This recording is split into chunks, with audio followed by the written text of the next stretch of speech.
کہ صحابہ کرام سارے کے سارے محفوظ ہیں، سارے کے سارے محفوظ ہیں۔ محفوظ ہونے کا کیا مطلب؟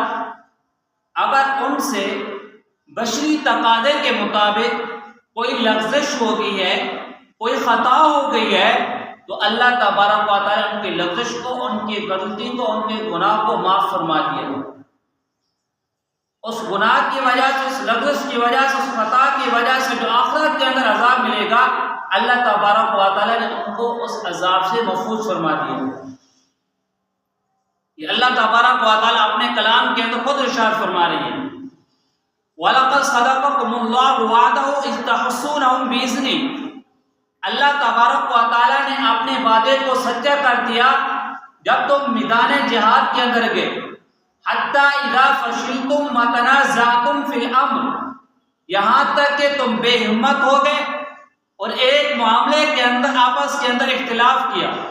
وہ اختلاف کیا تھا کہ آپ صلی اللہ علیہ وسلم نے کچھ صحابہ کرام کو ایک پہاڑی کے اوپر کھڑا کیا تھا کہ آپ نے یہاں چوکیداری کرنی ہے، یہاں کرنا ہے، جب تک یہ فتح نہ ہو جائے، جب تک میں نہ بولوں وہاں سے نہیں ہٹنا۔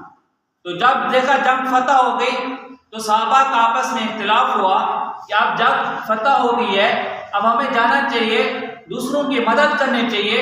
اور کچھ نے کہا کہ اب ہمیں آپ صلی اللہ علیہ وسلم نے نہیں بلایا تو ہمیں نہیں جانا چاہیے۔ اللہ تعالیٰ فرماتے ہیں وَتَنَازَعْتُمْ فِي الْأَمْرِ وَعَصَيْتُمْ مِنْ بَعْدِ مَا أَرَاكُمْ مَا تُحِبُّونَ۔ تم نے ایک معاملے کے اندر اختلاف کیا، ایک بات کے اندر اختلاف کیا، جس چیز کو تم چاہتے تھے، جس چیز سے تم پسند کرتے تھے، جس چیز کو تم محبت کرتے تھے، میں نے وہ تمہیں دکھا دیا۔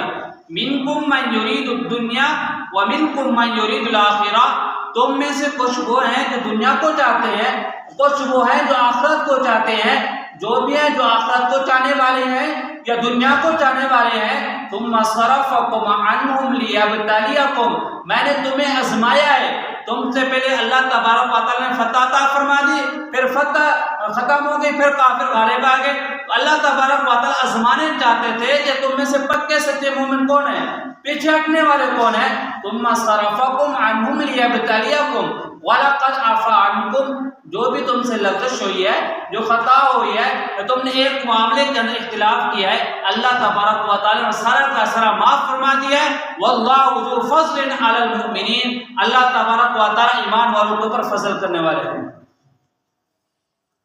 تو اس آیات سے کیا ثابت ہوا؟ اس آیات سے معلوم ہوا کہ صحابہ کرام سے جو غلطی ہوئی یا لغزش ہوئی، اللہ تبارک و تعالیٰ نے معاف فرما دی۔